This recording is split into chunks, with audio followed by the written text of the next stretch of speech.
அனைவருக்கும் எனது அன்பான வணக்கம். திருவள்ளுவர் இயற்றிய திருக்குறளில் பொருட்பால் அதிகாரம் 39 இறை மாட்சி 389வது குறள்.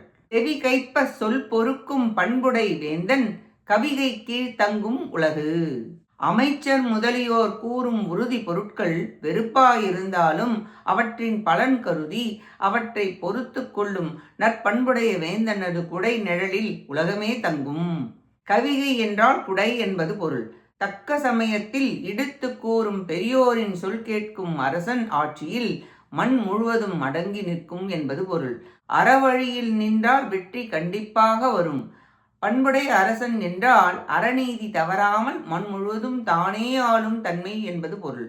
தன்னை நெருக்கி தனக்கு அறிவு கூறும் துணையினர் சொற்களை, அமைச்சர் புரோகிதர் முதலிய பேரருடையோர்கள் சொல்லும் வார்த்தைகளை தன் காதுகள் கேட்க சகிக்க முடியாது போனாலும் பயனை கருதி நிதானித்து சிந்தனை செய்து பொறுக்கின்ற அரசன் அரசாட்சியின் கீழ் உலகம் முழுவதும் இருக்கும் என்று அரசனின் பண்பு பற்றி விளக்கினார்.